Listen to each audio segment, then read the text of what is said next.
ઉત્તર પ્રદેશના પ્રયાગરાજમાં મહાકુંભ શરૂ થતાં જ ભક્તોનો મેળો જામી ગયો છે। અહીં ભક્તો ત્રિવેણી સંગમમાં પવિત્ર ડૂબકી લગાવવા આવે છે।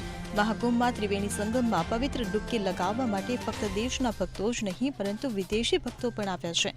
આ મહાકુંભ ખાસ છે કારણ કે આવો સંયોગ 144 વર્ષ પછી બન્યો છે।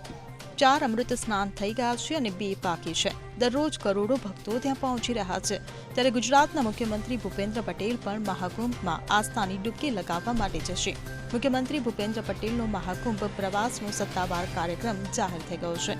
મળતી માહિતી મુજબ મુખ્યમંત્રી ભૂપેન્દ્ર પટેલ ઉત્તર પ્રદેશના પ્રયાગરાજમાં યોજાઈ રહેલા કુંભ મેળામાં ત્રિવેણી સંગમ ખાતે પવિત્ર સ્નાન માટે શુક્રવાર તારીખ 7 ફેબ્રુઆરીએ જશે। મુખ્યમંત્રી ભૂપેન્દ્ર પટેલના નિર્ધારિત કાર્યક્રમ અનુસાર તેઓ આવતીકાલે શુક્રવારે બપોરે 12:30 કલાકે ત્રિવેણી સંગમ ખાતે પવિત્ર સ્નાન કરશે। આ પૂર્વે તેઓ સવારે 9:30 કલાકે પ્રયાગરાજ પહોંચીને બડે હનુમાનજી મંદિરના દર્શન પૂજન પણ કરવાના છે। મુખ્યમંત્રી પ્રયાગરાજના પ્રવાસ દરમિયાન ગુજરાત સરકારના પ્રવાસન વિભાગ દ્વારા પ્રયાગરાજમાં ઊભા કરવામાં આવેલા ગુજરાત પેવેલિયનની મુલાકાત કરશે અને સાંજે ગાંધીનગર પરત આવશે।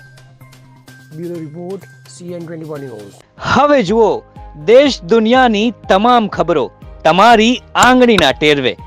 ઉઠાવો મોબાઈલ અને Google Play Store પરથી ડાઉનલોડ કરો અમારી CN24 ન્યૂઝ મોબાઈલ એપ।